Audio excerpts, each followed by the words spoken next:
Hello, everybody. Today's episode is for entertainment purposes only. I am not a licensed financial advisor, and no one should listen to me about any of this stuff.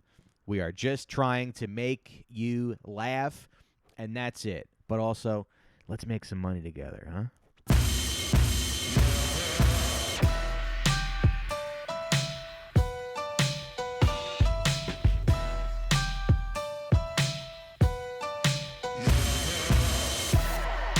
Hello, everybody, and welcome to a very special episode of The Sit Down. My guest today is the host of the podcast Hold My Bread. It's Mr. Matt Bacchus. How are you? Good, Mike. Thanks for having me on. Okay, so you have this podcast, and it's not, like you said, it's not active. It hasn't been active in about 2 months. Yeah. I went through the exact same thing. I think what people don't understand is that, podcasting is very fun in the beginning, but it really is like signing a contract with the devil, where you have to. It's where it's like you do it and you're happy when people listen, and then you just got to keep going. Yeah. You got to keep going, even though it doesn't really grow, and you don't know what to do, and all the other podcasts are growing. Yeah. It feels like we plateaued, and the ramp up is nice, and we got messages of people listening, and then you got messages, and then there are people who still listen, but then and then you got of course you got to make the show good every week. You got to think of stuff to talk about. It really is. It kind of feels like you're in jail. Yeah. I'm not complaining. I'm just saying I like podcasting. Right. I mean, at the end, it is a job. Like, it is like a whole. Because as soon as one ends, as soon as the podcast ends, you're like, all right, I can breathe for a little bit. But then you have to be immediately thinking about the next episode. Mm-hmm. And I'm looking at all these minimum wage workers, like people who work at Amazon, and they go, oh, we don't make enough money. I'm like, I don't make any money. Yeah. if you broke down what I made per hour, versus what I'm putting in the effort, Yeah. You think your job is hard, shitting your pants in an Amazon warehouse? Why don't you try podcasting? You fucking piece of shit. Yeah, I'm shitting on this couch right now. Yeah. But I'm happy that we're doing this episode because I want to do this episode for a while, and yeah, I'm so happy to be here because we've. Are you really? Yeah, honestly. Are you you're not bullshitting me? No, but because you were like, "Hey, we can do it over Zoom," and I was like, "No. I would like to leave my apartment. I want to come here. I haven't seen you in a minute, so it's like, yeah, I was thinking about this today. Working from home is for girls. Oh, I think it's really for women. I don't like it. I think I'm team go back to the office. Okay. I think I'm team get your fucking ass out of your fucking house, take your pajama pants off, and go to work. You piece of shit. Your grandfather did it. Your grandfather didn't. Yeah, it's hard to work from home. It's hard to work from home when you're working at a coal mine, though. Yeah. But right, exactly. But girls seem to like working from home, which they should because they like. I think on their off time they decorate, they buy candles. Yeah, for sure. When they're in a meeting, they like do things to make the house look nice. Yeah, of course. It's the natural setting of a woman. But this is like the home is the natural setting for the woman. Okay. Well, no, working from home is like their natural setting. Right. I don't want my wife riding the subway with a bunch of Oh yeah, I believe me. I took the. Did you subway hear about what happened in Philly the other day? No. I don't even want to talk about it. Oh, it's that bad, huh? It's really bad. Oh God. Something happened. A homeless man did something to a woman. I'll just say that. That's all you need to say. Yeah, and then everybody else just filmed it. Oh. Nobody helped her. Yeah. That's Philly for you. Yeah, I guess, right? Yeah. Probably the hands are full of feet. They were like, "Yeah, well, I gotta eat dog shit." Yeah, I got this dog shit sandwich. I can't put it down. But yeah, so anyway, and then it's like, you work from home. I'm such a tornado with the way that I leave cabinets open and I've seen. Yeah, I mean, I feel bad for anybody who has to live with me. But it's like, I'm like, we're setting up the equipment over here, and you go like, man, where's my headphone splitter? Where's my, I don't know. It's hard to be organized in like a small space. Uh-huh. I just want to be in a warehouse all day. Yeah. Oh, that's what, a man cave. Yeah. You need a man cave. Yeah. Or driving a truck. Yeah. Yeah. I just want to drive a truck, but have there be no traffic. Well, yeah, driving That's a truck. my ideal setting. The idea of driving a truck gives me so much anxiety. Driving in New York City is already hard enough, but I can't imagine driving like it's a not. big truck. It's really not that hard. People just think it's hard, but if you had to do it, you could do it. I mean, yeah, I think so, but it's just so scary. The narrow streets, people are already driving like dicks, bike assholes, walking assholes. Yeah. Big hit people. Well, but there's only a certain amount of variables when you're driving the truck. There's only like, sometimes somebody's double parked. Turning is kind of hard. Yeah. But once you get over that, you're good to go. Yeah. But I'm more of a lackey. I sit next to the driver. I'm like, you're good driving, boss. Yeah, I guess I just had to like learn how to do it. But anyway, so Matt hosted a finance podcast. What would you call it? Finance? I don't know. More of like an investing podcast. Yeah. I think because we covered all kinds of different things. We did an episode about how to improve your credit score, and we did episodes about tax returns and things like that. Okay. Improving your credit score is also for girls. Having good credits for women? Yeah. Oh, well, hey. No, I don't know. I got banging ass credit right now, so call me Sally. That's great. So what we're going to get into later in the episode we're going to get into sort of like risky investing, picking individual stocks. But let's start this episode by talking about because some people are brand new to investing, they've never done it before. Uh-huh. Some people have, maybe it's $1,000 that they would like to do something with. Yeah. But they're intimidated. They don't know exactly what to do or what to buy, and they feel overwhelmed. And there's a lot of information out there.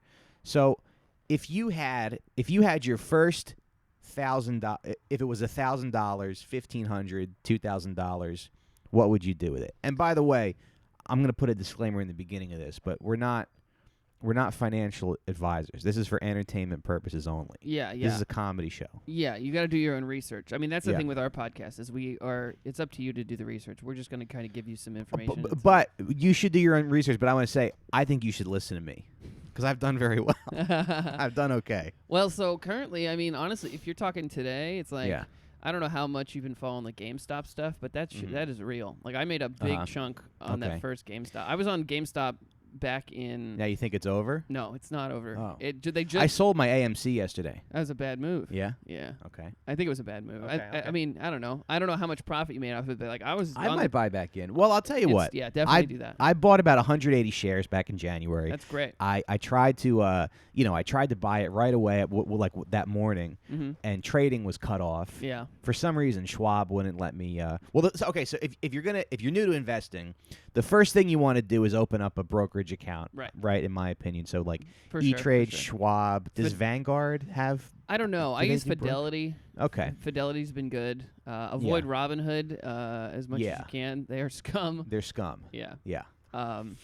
But yeah, like the SEC just announced a thing today or yesterday, and they released a huge big report on like Citadel and Robinhood and GameStop and all this stuff, and they basically came out and were like, they have not covered any of their positions. So everything that people thought was going to happen and everything they lied about has not happened. So it's like the potential for AMC and GameStop to really pop like they did in January is still there. Okay. Because I was looking at the chart the other day, and it looked like, AMC, the highest it got to was about $60 a share after it was, and I think I bought it at maybe like 11 or something like that. Yeah.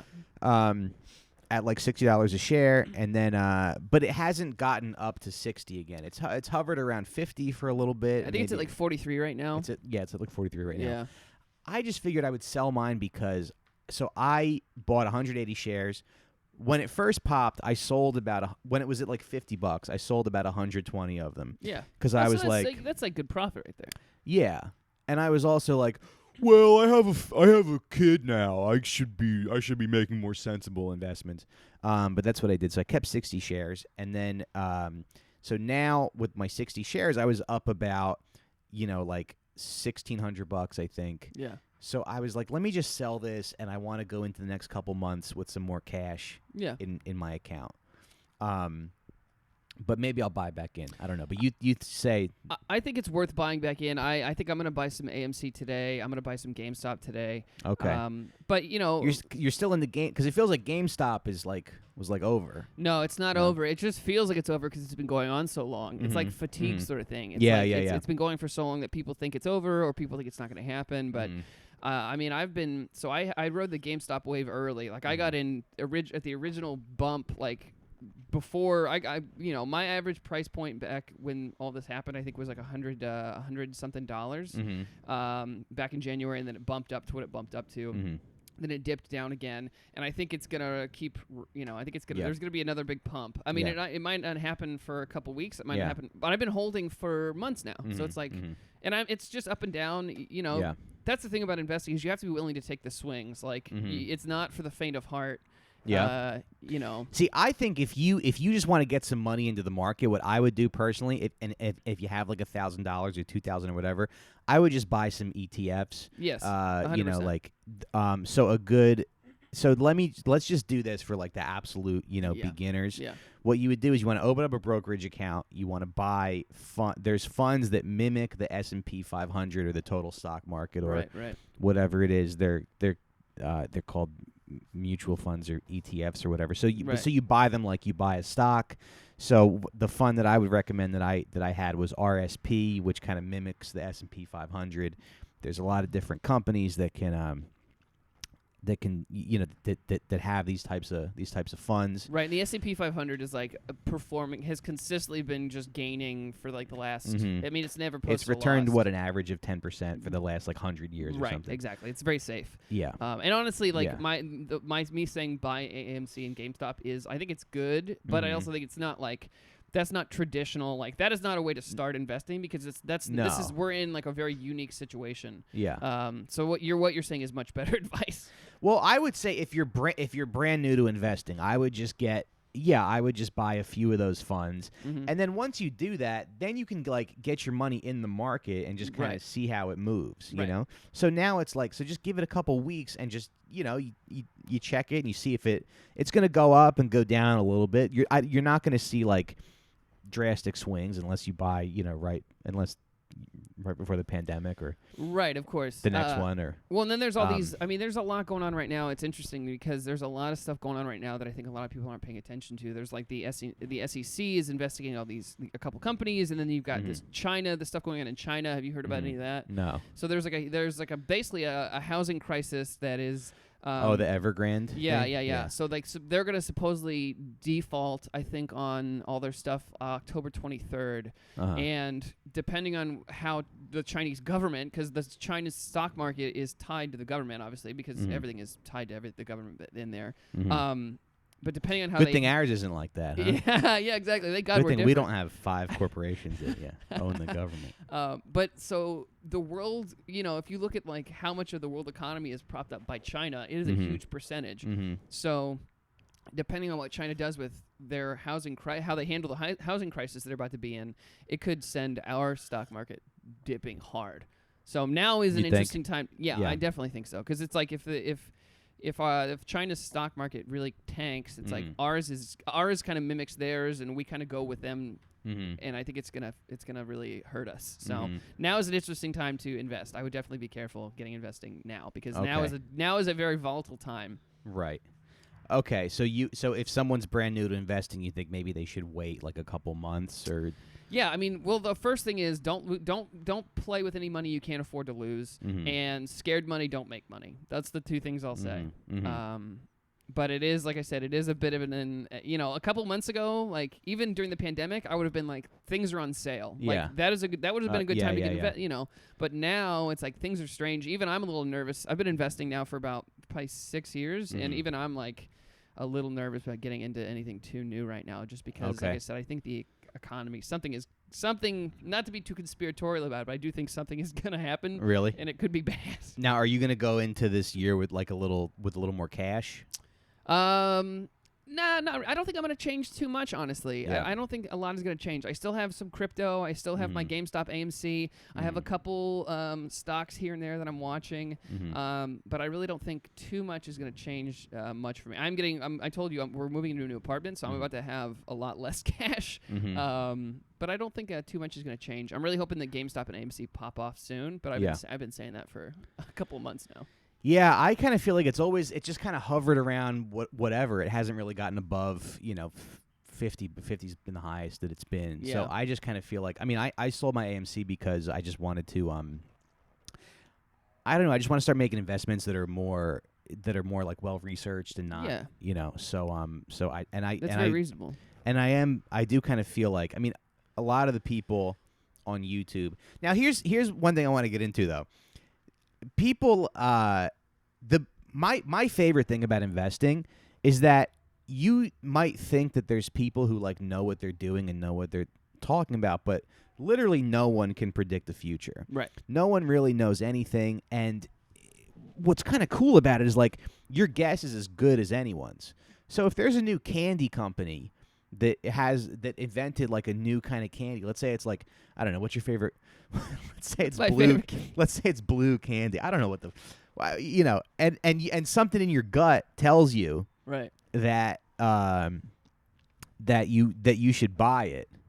I don't know. Put a little bit into the blue candy. Right. I mean, I think like honestly, that's the reason I got into investing is because I think people hear investing and especially in New York, you think of investing in New York and it seems like it's unattainable. The barrier to entry is everyone's like, oh, it's very high. Yeah. But it's like a lot of investing is just being able to pick up on trends. Right. That's exactly what you're talking about. Where it's like if you see something that you like or see something that you think people are using a lot. Right.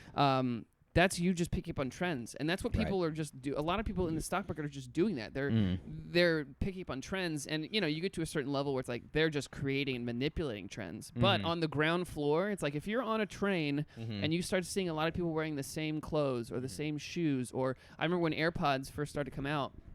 I started seeing AirPods everywhere. It's like I'm just picking up on a trend. It's like Apple is clearly selling a lot of AirPods. Right. So just like being in tune to stuff like that is not hard to do, and it's very subconscious. And the more you tune into that, that's stock. You're just gaining information for stock basically right there. And then just AirPods is like a multi-billion-dollar business, right? Yeah, exactly. I'll tell you what. Speaking of trends, I'll never forget this. I went to Chicago a few years ago.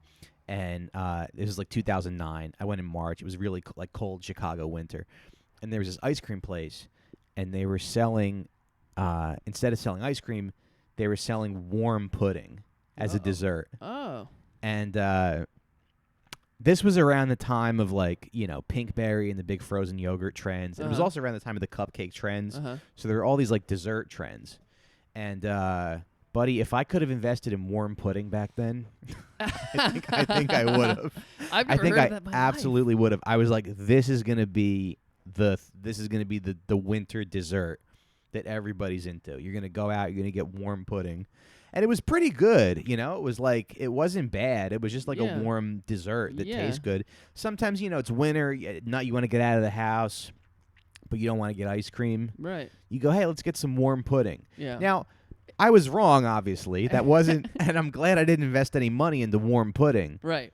But it could have been something. Well, that's the kind your of thing, guess is as good as anybody's. Right. And that's the kind of thing where it's like that's like a seasonal thing where you're like pumpkins. Like pumpkins peak at there's like a Simpsons joke about that, I think. I can't remember. But they he invested in pumpkins in January or something. Yeah, exactly. Or he didn't sell. Exactly. He was holding or whatever. Yeah. So it's like stuff like that's like seasonal. That's a whole different thing. But there's some things you can pick up.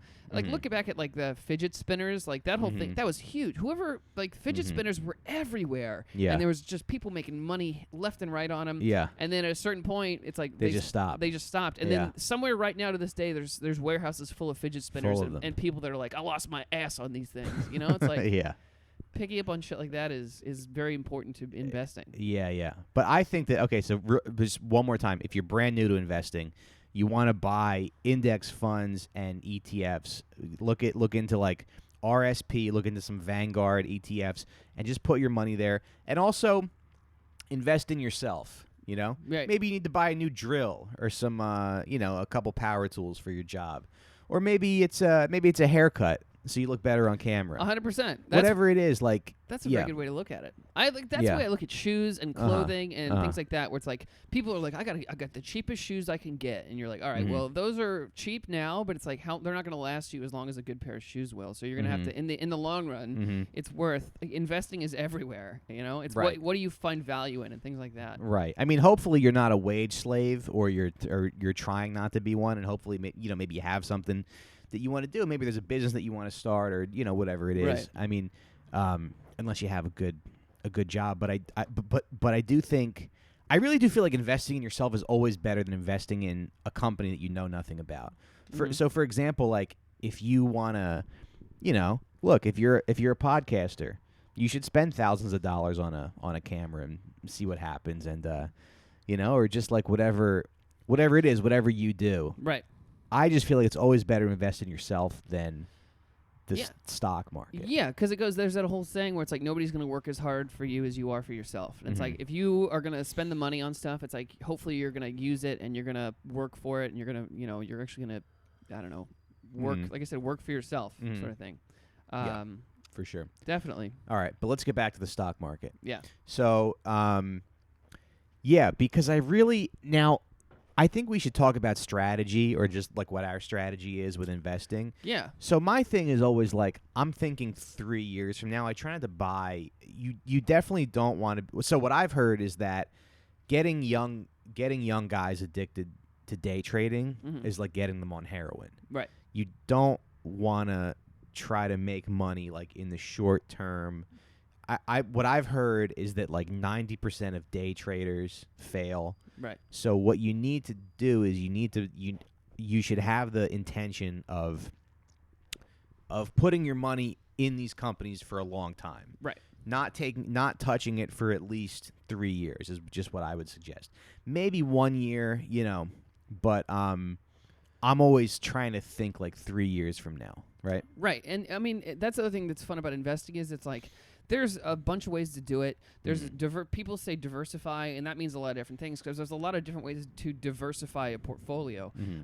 Like I invest, like Joel and I do the podcast alone now, but Joel used to be on the podcast with me, and he and I had very different investing strategies where I'm a person where I invested in a couple things that I was like, these are going to be long-term things, and then I like to take some big swings on stuff. And when you take big swings, it's like sometimes they're big misses. Yeah, exactly. Like sometimes Canadian weed, for example. Yeah. Sometimes you take a big swing and you miss, and sometimes you take a big swing and you hit. Yeah. Obviously. Sometimes you hit. Yeah. And at the end of the day, too, that kind of plays into the fact that it's like it is gambling. Like it's a bit it's gambling. But it's funny because if you're gambling and you're like, okay, people do say that it's gambling, but it's gambling, but it's not. Well, I think it's not in this way because if I'm like, hey, I lost $1,000 because I bet on a baseball game, everyone's like, you fucking idiot. But if I'm like, I lost $1,000 on a company, they're like, the market's crazy. You know, it's like.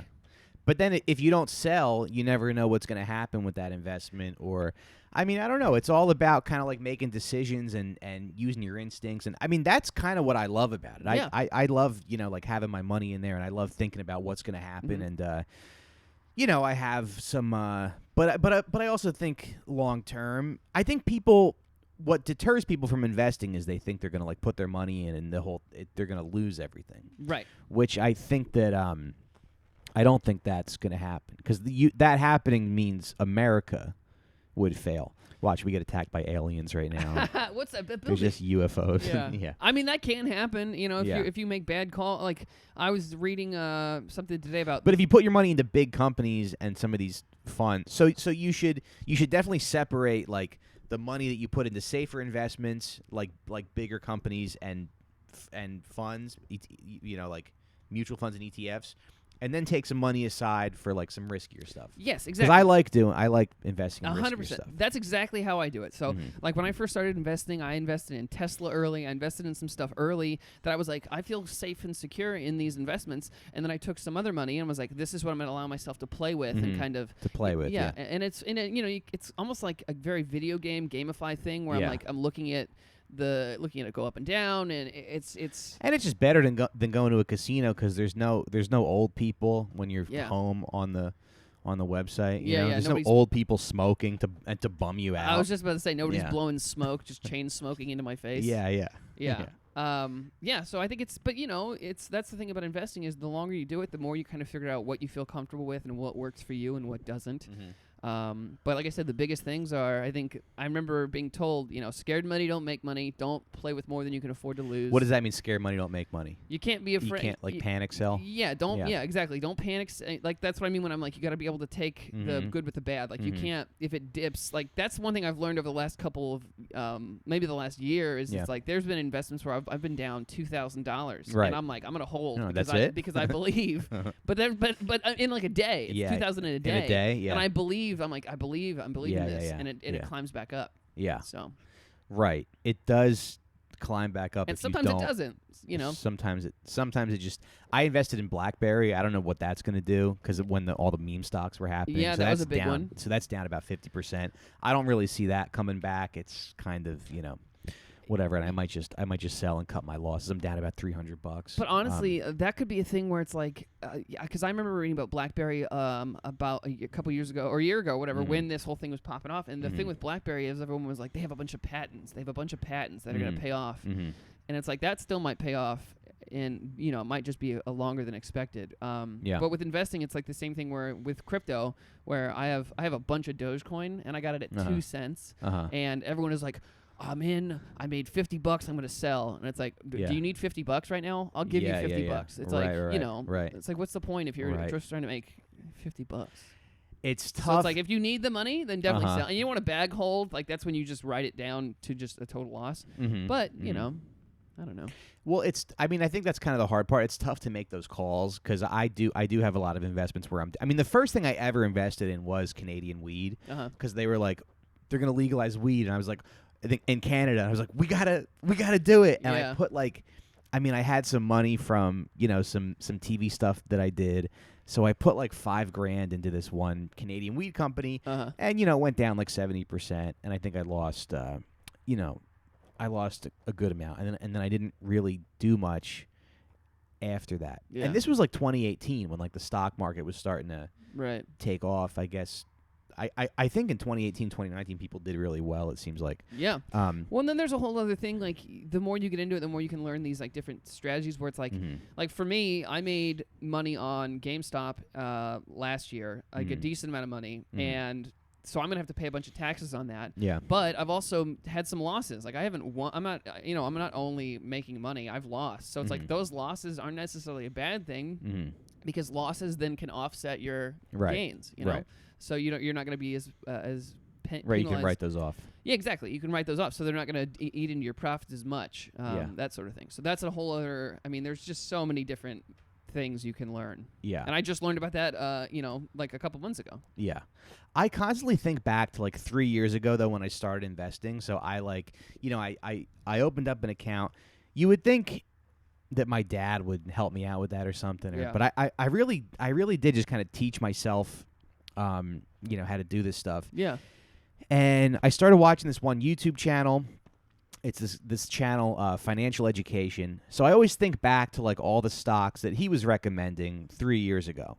And a lot of them, some of the stocks he was recommending were like Square, which is like quadrupled. Yep. Shopify, which is like gone up 10 times as much. Yep. It was like 129 when I was thinking about buying it. Now it's at like 1,500. I mean, I always think like, if I just took all my money, now I would never do this, but if I took all my money and just put it in Shopify, that's why I just, I do think about having a time machine more than I do. I don't think I would kill Hitler. I think I would just go. I would just talk to myself in the past. Yeah, I would just tell yourself to buy Bitcoin. Yeah. Yeah. Yeah. Well, but even then, Bitcoin didn't really do anything until like about 2021. It was just kind of. I don't really remember when it popped off. I didn't get in on Bitcoin. I've totally missed out on it. Well, it kind of popped off in like 2019, I think. Yeah. Or 2018 or 2019. But then it never got above like 19,000, and then it went back down to like I think probably 14,000. Yeah. But then it started to shoot up again once. I think this year. Yeah, yeah. So it hit like 50,000 at one point. Yeah. So. Yeah, but that's another thing I like about investing is, and maybe it's just me like trying to like make myself feel better about it. But it's like every miss I have, I don't beat myself up about it. I try and look at it as a lesson where I'm like, all right, like this is how this made me feel. I don't want to feel this way again, so I'm gonna learn how to do this. I have a friend of mine that he was concerned about a market crash coming, and he had some Amazon stock, and he sold a couple Amazon shares at probably $800 or whatever, $900. Really. And then, we have obviously seen what happened. Amazon is at like, 1,700 or something right now. So maybe I thought it's at like 3,400. Oh, see, it's even higher. Yeah, I don't know. Did he sell it at 8 or 900? He sold it like at 8 or 900. Yeah. And so that's the kind of thing where you're like, all right, like he learned his lesson a hard way there. Yeah. I do kind of. I mean, I kind of love the volatility of it. I mean, if I showed you my portfolio right now, there would be some losses, but then I bought this. So this guy, his name's Jeremy. He runs a channel called Financial Education. So every once in a while, I'll just like turn his channel on, see what he has to say, and then I'll think about what I don't buy everything that he says to buy because there's a lot of stuff that I'm like, I don't think this is good. Right. But yeah, you do kind of have to think about where things are going to go, like you said, where trends are going to go. And I bought this company called Upwork. It's like Fiverr. It's like, and so I just thought that was going to be a good investment because I think more and more people are doing this kind of gig work. Upwork helps you find talent for gigs. It's it's like Fiverr. It's like a freelance website. Right. And that's so right now that's up about 300%. So I'm like happy. Yeah, that's like a thing that's like they're like creating their own economy there. Yeah. Yeah. Yeah. That's interesting. So but then when you see that happen, it's tough to be like, oh, now what do I do? I just tripled my money. I tripled my money on this one investment. Mm-hmm. So you don't want to get greedy, right? But you also don't want to like sell something that could be that could run up 300% more. Yeah. Yeah. Yeah. Well, so yeah, and then that's the thing where you learn a lesson that way, where you can there's different ways people would look at that. Some people would say, take your profit, take half, and then leave the rest to run, or take whatever you want and then leave however much you're willing to risk to run. Okay. How much you're willing to risk, yeah. Yeah, I mean, because that's what I did with when I had Tesla. I was talking to somebody about Tesla, and I bought Tesla when it was like 140, and it kept climbing and climbing and climbing. And somebody was like, "Listen, I mean, if you have faith that it's going to hit 1,000, then I would leave it. If you don't feel comfortable doing that, then take some profits and let the rest ride. It's all about you have to learn about yourself to be like, what do you feel comfortable with, and what do you willing to do. And like I said, it's like I've definitely woken up and looked at my portfolio and been like, wow, I've lost $7,000 in a day. Yeah. And it makes me feel but it feels good. It makes you feel alive. Honestly, but part of me is like I feel like a sociopath because I look at it and it's like I lost $7,000 in the last hour and I'm like, I feel nothing. Like I don't, it doesn't, like I'm like, all right, that's just the way it is. Yeah. I mean, I just think in this day and age, like people our age, millennials, are not, we don't have opportunities to buy a house or anything. So I just feel like gambling all of our money in the stock market is the best option for it. I mean, it's certainly the best option for me. Yeah. I would rather take these risks and lose a good portion of my money than like just put my money in some fucking cucked savings account. My dad gave me some savings bonds that I got when I was a baby. And he was like, yeah, your savings bonds, have like matured.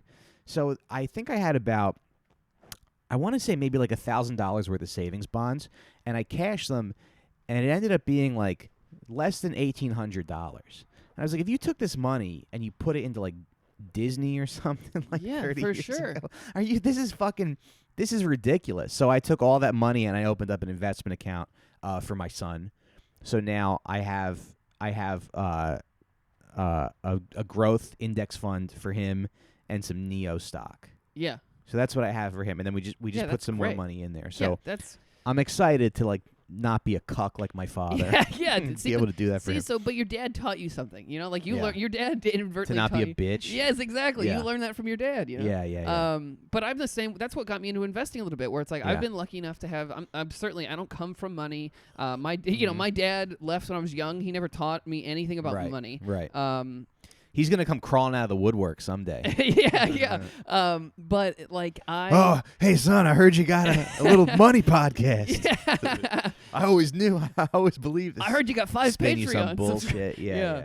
But I had but I've always been very good about saving. I've had a job since I was 15, so I had money sitting in my savings account, and I certainly it hit me one day where I was like, I'm just gonna take some money out of my savings, and I'm gonna try and make this into something else, and that's exactly how I started investing. I wish I did that like 3 or 4 years earlier when I had even if it was just like $1,000 or $1,500, which is kind of what you need to get started in my opinion. Yes, I agree 100%. That's what I started. I started with $1,000. You did? Yeah, I started with $1,000, and I just slowly added a little bit here and there and here and there, and then it's a lot. To me it's a lot like gambling, where it's like you build up your bankroll, like that sort of thing. So and then you learn as you go, and then also like the thing that I like and the thing where I think it's different from gambling is that there's a business behind every company that you're investing in. Right. So Deb and I both have invested in this company called The Honest Company, and we get all of our like diapers, baby shampoo. I mean, they make a lot of stuff. It's Jessica Alba's company. It is down about 20% right now if you guys want to get in there. But I don't know. I mean, like we like the company. Yeah. Let me show you one of the diapers that they have. Actually, I'm gonna get up right now. And that's the other thing that I think is good about investing stuff is it's like invest in stuff that you like. Like if you if you like these diapers and you like this stuff, it's like then. I mean, you telling me this and showing me this, I'm like, all right, I like this because if you like it enough to show it to me and like. No, look at this diaper. Oh, it's great. It's adorable. It's very funny.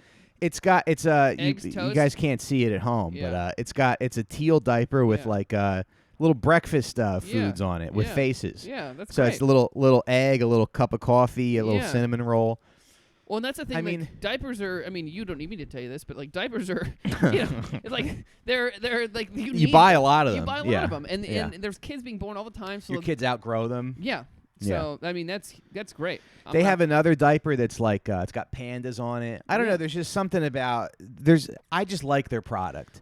I like their product, and I like I like the branding. I like the labeling, and I mean that's not nothing. You do have to do more research than. Of course. I like these diapers, obviously. Right, you can. But I do like we love the diapers. Yeah. That'll be the title of the episode. We love the diapers. Yeah. Yeah, but and that's the thing too is I remember thinking this like, people talk about how investing in stocks and all this stuff is corporate and it's evil and all this stuff. And it's like, I mean, yes, all that is true. But you vote with your dollar. So it's like you like this company. People hear diapers and they think of Pampers or they think of other companies. But there are other places to put your money. It's like you decide where you put your money. So you like this, you invest it, you use it. Yeah. That's huge. Yeah. And that's you voting with your dollar. I think that's very important. And that's one of the only reasons. And if I like this company, I think other people probably do. Exactly. As well. I mean, you saying you like them, I like them. I'm down to. I'll do some research on them and see what's up. But if you like them enough to use them, I don't doubt it. Now, there's another company when we talk about fundamentals.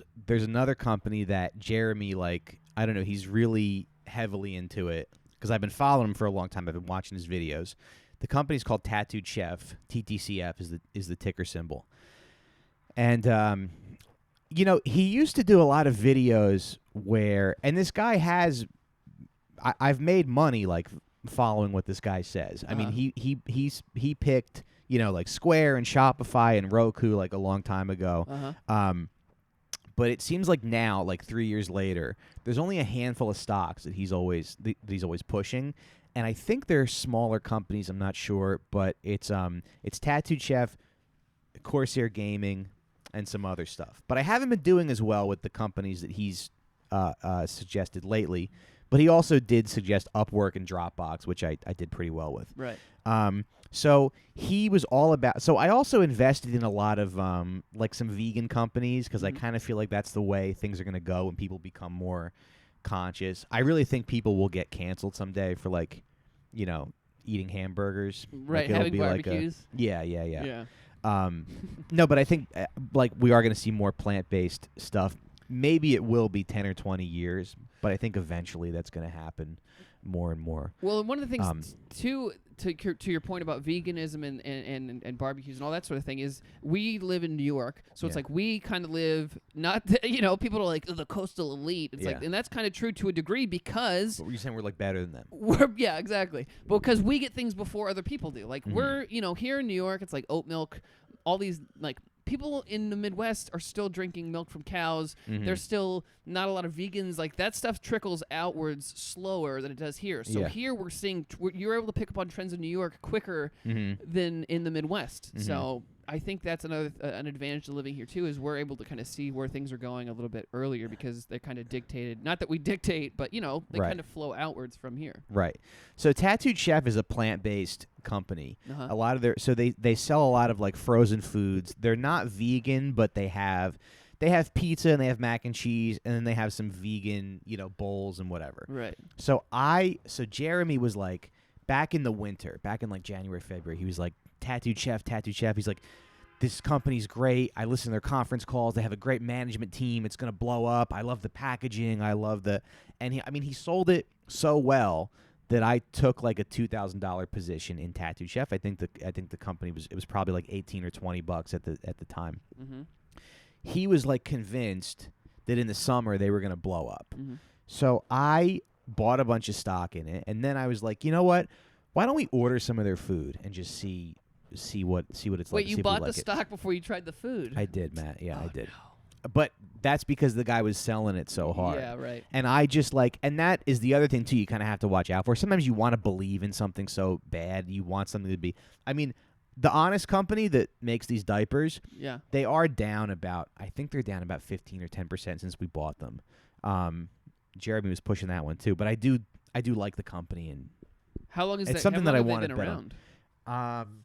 Maybe about 5 or 10 years. Okay. But they didn't go public until like this year. Okay. So I feel like that's somewhat common. Like yeah. like lately stocks. After I feel like an IPO. Yeah, I feel like after the IPO, there's a big bump up, and then there's a slide. Mm-hmm. But I don't know. Yeah, for sure. But so you bought this. But these diapers are great. Yeah. Are they a sponsor? You have to tell us. You legally have to tell us. No, I should ask. I should reach out, huh? Yeah. Just send me some diapers. Yeah. I'll mention you on my podcast. The panda diapers are great. They're great too. I don't know. They're just like, I don't know. You just feel good putting them on your. You feel. I don't know, it just feels good to put them on your kids. Yeah. They're better than the others. Wait, so I mean, this thing's gonna be filled with baby shit someday too. Yeah, absolutely. But I can't. Is it biodegradable? Is it good for Probably, the yeah. A lot of the stuff is it seems like it would be. Yeah, it's called the Honest Company, so they can't legally lie through their name. Watch, we find out Jessica Alba was just like harassing boys that work there. They just pushed. They just pushed a paper across her desk and she signed it. It was like whatever. Yeah, probably. No, wait. So you didn't finish your story. So you got the food. So I ordered the food. So it comes, in a box, nice box. Mm-hmm. The packaging is good as Jeremy says. The packaging, it was like biodegradable packaging. So it comes with styrofoam, but you just run the styrofoam under water and it like dissolves. Huh. So it's like all biodegradable packaging. So I opened the box and the stuff is like not completely frozen. It's like semi-frozen. Uh-huh. So I'm like, all right. And then now, so we got like 5 bowls, like vegan bowls, mm-hmm. and they were all vegan. They're like $10 each. So I had one for lunch like the next day, mm-hmm. and it just wasn't. It was just something I could like make myself at home like very easily. It was like a little bit of quinoa, some chickpeas, some sweet potatoes, and spinach like in a bowl, but the portions weren't very big, and they were $10, and I was just kind of like. It was such a disappointment because I'm like, yeah, I'm not really thrilled with this. I wondered if you were going to go in that direction, and I am I'm on your side. My girlfriend and I are very anti these meal prep things, and it's like, it's like a thing for, it's like HelloFresh is pretty good though. I mean, even that though, the food's good. We had it, but we canceled it. I'm sure like there's the food is not. It's not that the food is bad. I just feel like you're paying for convenience to not cook. Mm-hmm. I feel like you're also paying to cook things that you could. I'm not the best cook, but you're like you just said, it's like you could have made the thing that you made that they sent you. It just didn't impress me at all. It didn't taste very good. Yeah, you would have made it better yourself. And I know like people have different skill levels of cooking. Yeah. And maybe it's a good entry point, but I do think at the end of the day, it's like you're going to be able to do it cheaper and better if you learn how to do it yourself, which I know is, that the whole point of these meal prep things is to not have to do it yourself. But right. Just, This bowl was like the portions. First of all, the portions were small for just being like a bowl of grains and vegetables. Right. The portions weren't very big. It was too expensive. It wasn't completely frozen, and it didn't taste very good. I was like, I could cook this myself and make it taste better. So, I was like, this is not. I just didn't have any confidence in the product. Right. And I ended up selling it at a little bit of a loss. I think it was down like $200, and I was like, I really don't want anything to do with this company. And like now, 6 months later, it's still every video that he puts out is like tattooed chef. It's like he put out one video that was like tattooed chef will 10x.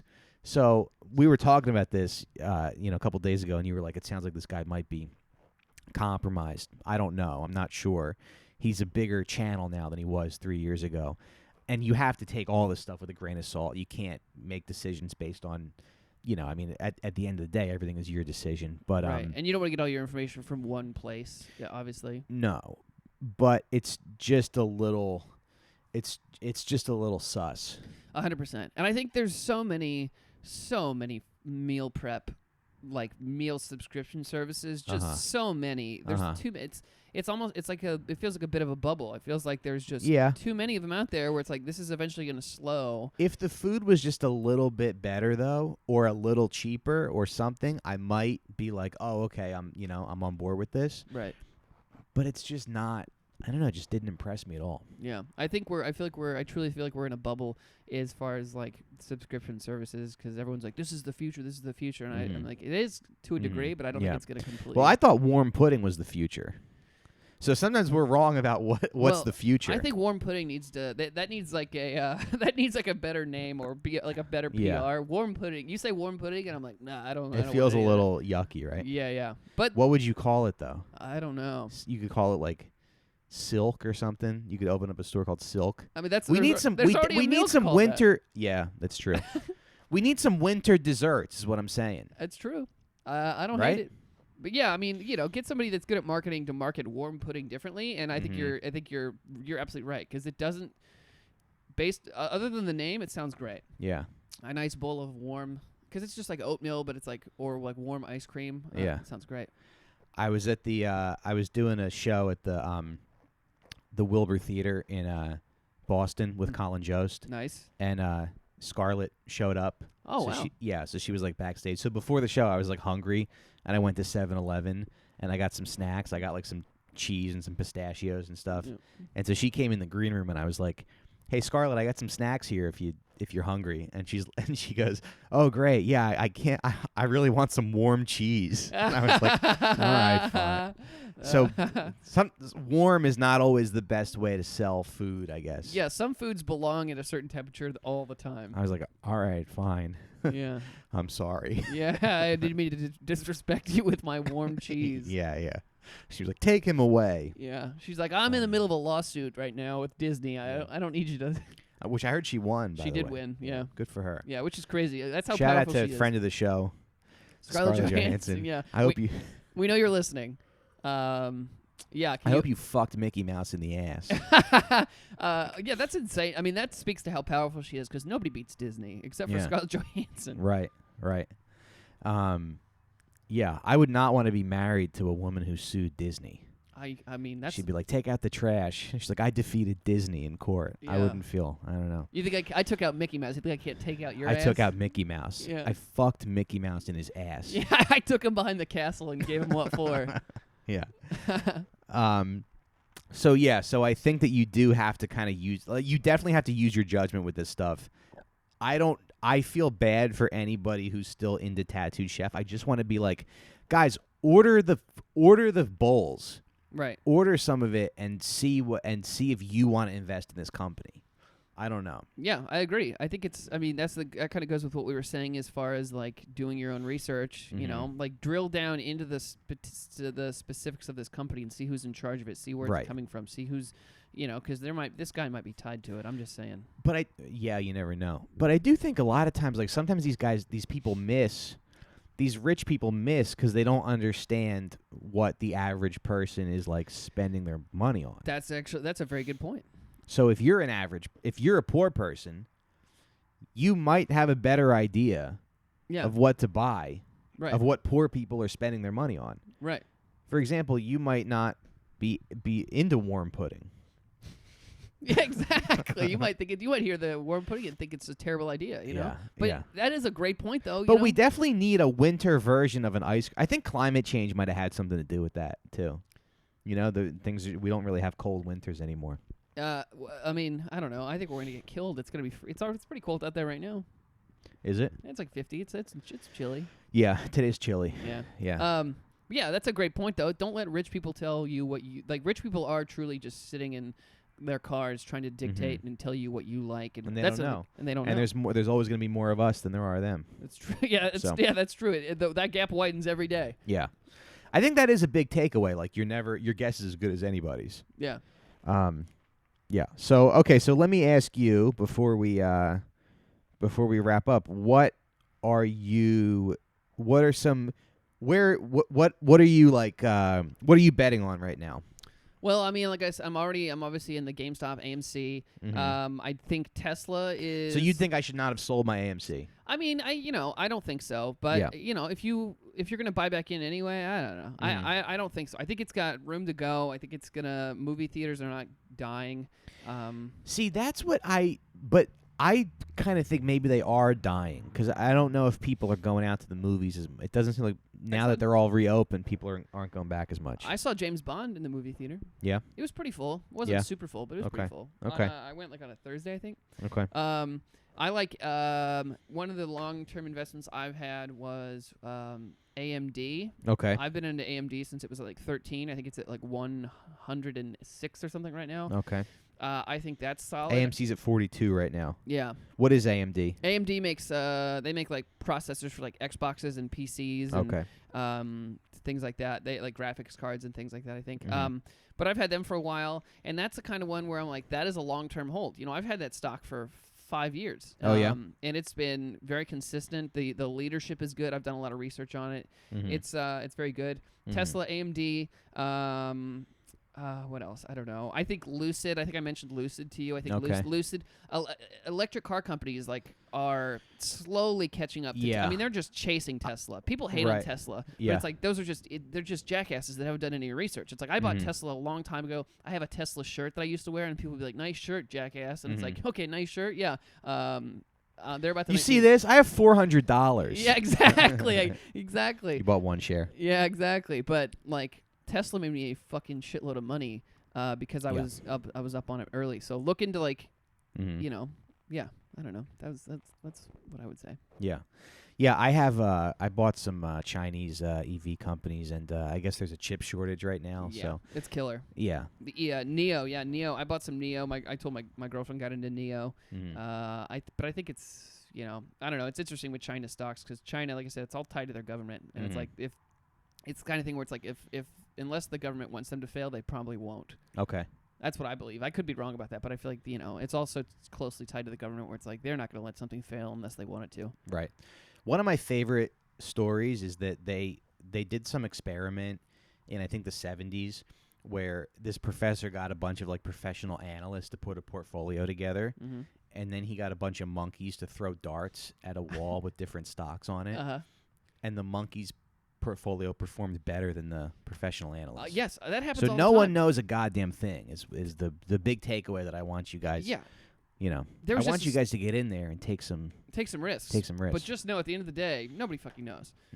There was just a story on Reddit about how a hamster has been like buying crypto and selling crypto at certain points, and it's like outperforming, or maybe it's not crypto, but buying and selling stocks. Yeah. It's like outperforming. I think it is crypto. Is it? Yeah, it's outperforming some metric. What are they doing though exactly?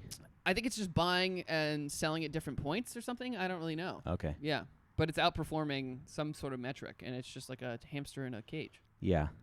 Yeah, so your guess is literally as good as anybody's. But that's like when they have animals pick like who's going to win the Super Bowl, and they're right. And you're like, all right, well, whatever. You know, you got a 50-50 shot on it. Like, okay. Right. But yeah, pretty much, yeah. So. Yeah. And then, like, where's a good place to start if people are like, I got some money, I just want to throw it into... I mean, you could always Google, you could always YouTube. I think, like, a good combination of YouTube and Google and just kind of using your instincts, right? Yes, that's exactly what I would say. I mean, I said it earlier, but it's like you should get your information from different sources. Don't just focus on one thing, because at the end of the day, it's like these YouTubers, they don't really know what they're doing, and there's chances of manipulation. There's also like... But it doesn't seem like you're doing anything like special. It's not like you're into companies that nobody knows about or whatever. No, certainly not. No. I'm on Reddit. I mean, look on message boards, and be wary of even that, though, because it's like you get on message boards and there's people pumping up stocks that they have a heavy hold, heavy position in, and they're just trying to get you to buy in to increase their position. So it's like, you have to be wary of all that stuff. Right.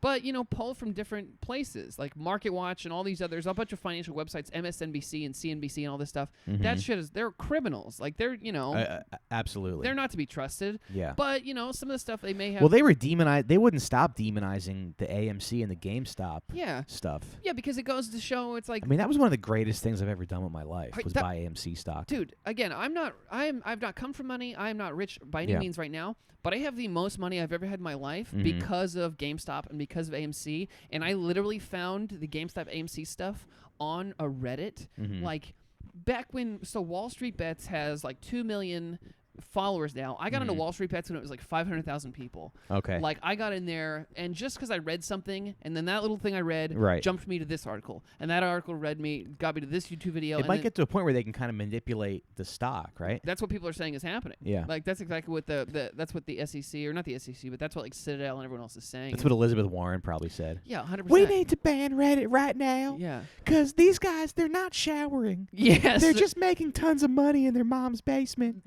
That's not right. They keep tweeting at me that my pussy stinks, and it hurts my feelings. Yeah. Well, that's another you do something with your life. That's another thing. Fucking loser. That's another thing you can do. Absolute fucking loser. No one likes you. No one fucking likes you. That's why you didn't win. Yeah. But the other thing you can do is like, you can look at like Nancy Pelosi, criminal, is out there like trading stocks. Just follow what she does. Yeah, exactly. Yeah. Like you can follow Pelosi, baby. You can do that. All their stocks, the trading that these politicians are doing, they're How do all you find open. those? Are they? There's websites. Yeah, there's websites you can find that tracks like politicians trading and things like that. That's how they catch people like fucking around and like dumping stuff and like things like that. You can do that. And so if you want to, you can just look at what the politicians are buying. Yeah, so just look what Nancy Pelosi's buying. And literally do exactly what Nancy Pelosi's doing. And she's doing, just do it she's obviously doing it at like $200,000. Do you just Google stocks Nancy Pelosi's buying? You can. There's an exact website. I'm sure if you Google it, I'm sure it'll come up. Okay. But you can do that with tons of politicians. You can follow what they're doing. Yeah. Because it's public knowledge. Right. And they're all just like multi-millionaires. Right. Yeah. Or. God. Yeah, I mean that's another way to look at investing is just like you can kind of like that's a jumping off point to where it's like if you see Nancy Pelosi is heavy in one thing, you're like, why would she do that? And then you go and do research on that company and figure out why for yourself, maybe why. But there's all different avenues for different information, and you can that's how you build your investing style. For sure. Okay, let me just real quick. Let me tell you about some of the stocks that I like that I've done well for me. Yeah, and then we'll wrap it up.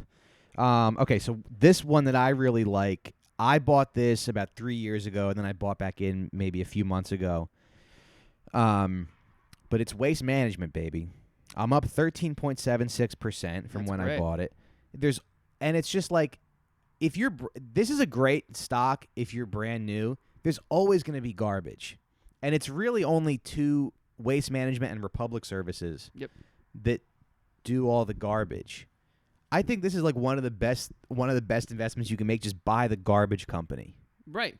That's a great way. You said it perfectly. There's always going to be trash, and there's going to be different ways. Maybe they're going to develop a different way to deal with trash then that makes them more valuable. I mean, you're absolutely right. But it doesn't seem like there's much else in that space to really come in there. And I think if there's any new way of taking if somebody invents a vaporizer for trash, don't you think Waste Management would like buy it, or they would buy them out or something? Right. Yeah. So, yeah, I have a vaporizer over there. I'm like working on a prototype. Yeah, exactly. I vaporize my dogs. That's why they're not here.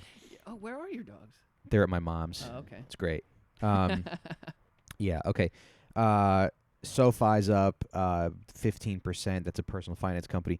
Plug Power, that's up about 24%. That took some hits this year. I still really don't know what it is. I think it's hydrogen power. I don't know. I should look more into it. That's one that like friends were buying and YouTube was buying it, so I was like, what the hell? But that's up about 24%. When Biden first got sworn in, I was up like $2,500 on that. And then I guess they haven't put infrastructure through or whatever. Yeah. But that's kind of nice. I mean, 24%, that's more you'd make with a fucking cucked savings bond. I have one more like I wanted to throw father. out. You just reminded me of something, by the way. What? You were talking about hydrogen power. Mm-hmm. This is a crazy. I pulled my money out of this, and I haven't actually looked at it in a while. But I have been seeing a lot of stuff about people talking about climate change, reversing climate change using nuclear power.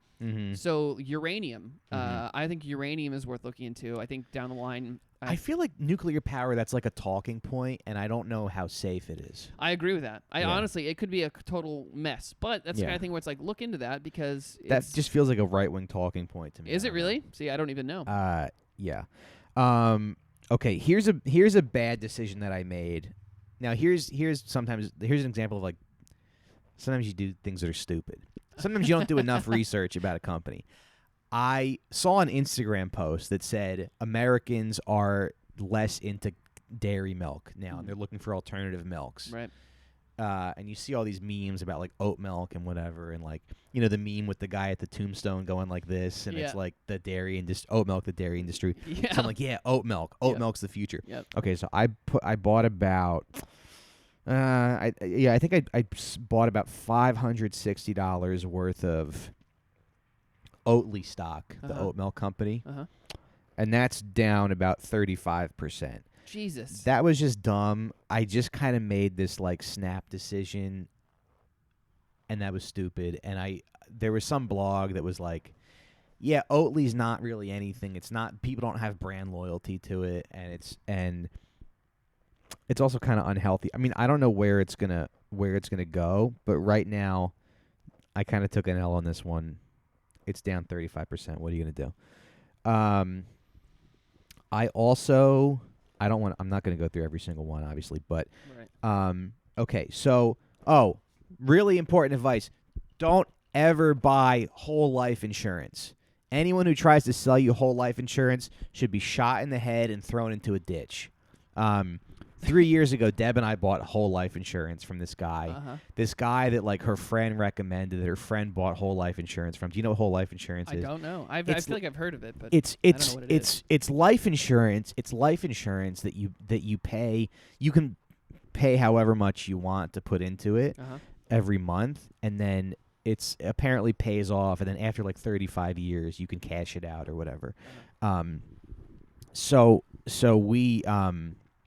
I bought one that's like $125 a month, and then Deb bought one that was like $250 a month.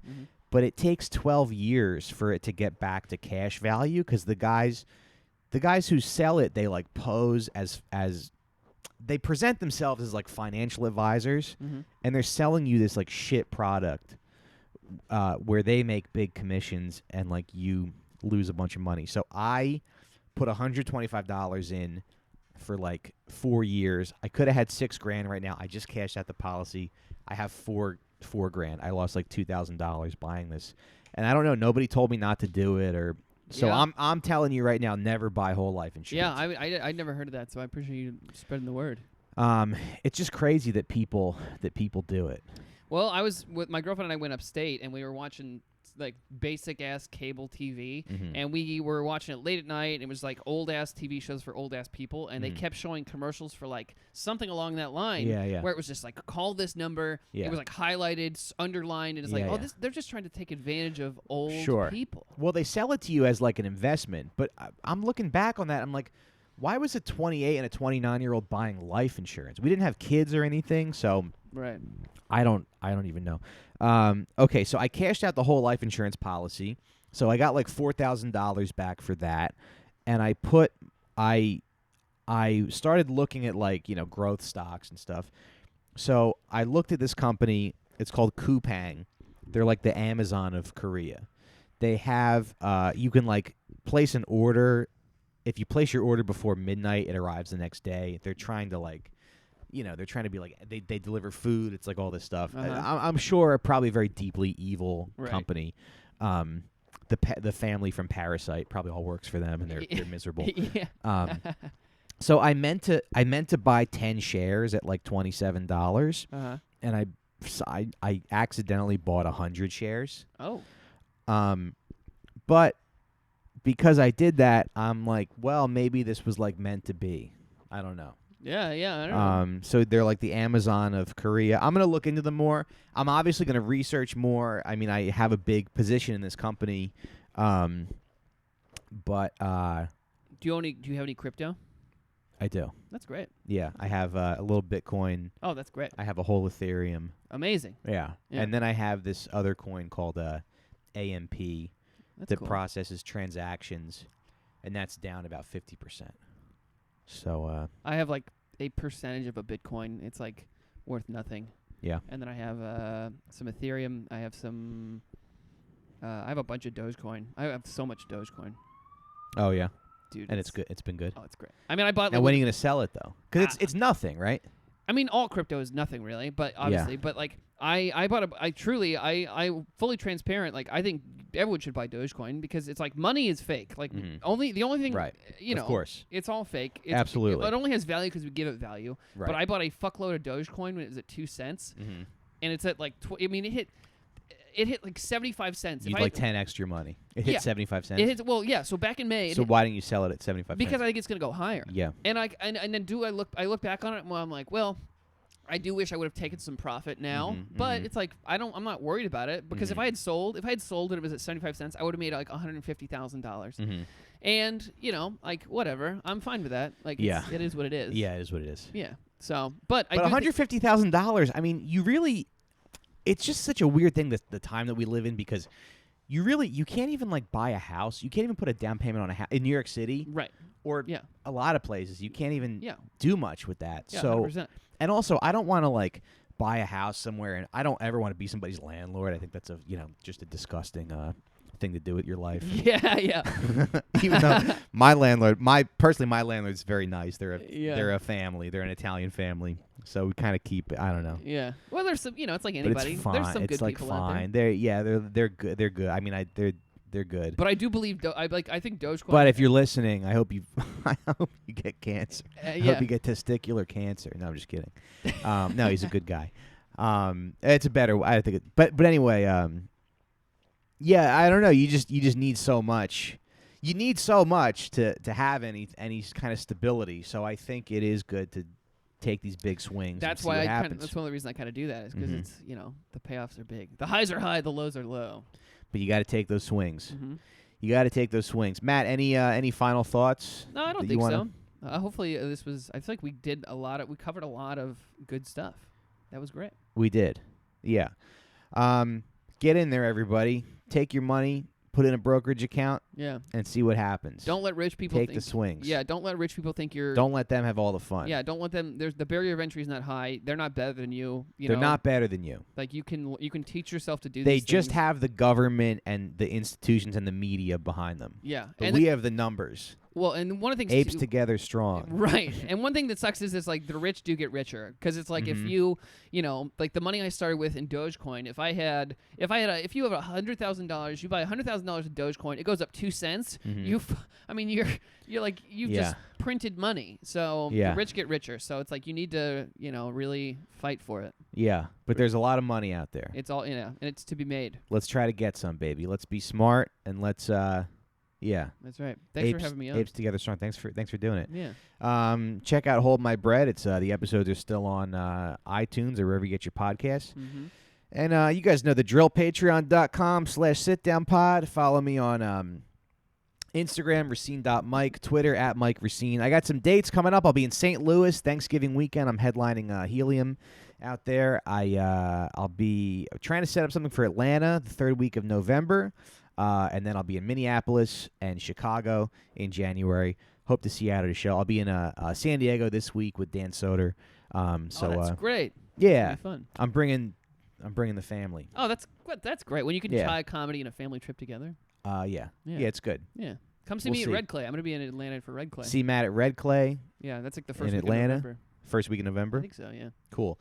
I'll also be at Skankfest in Houston, November 5th to 7th.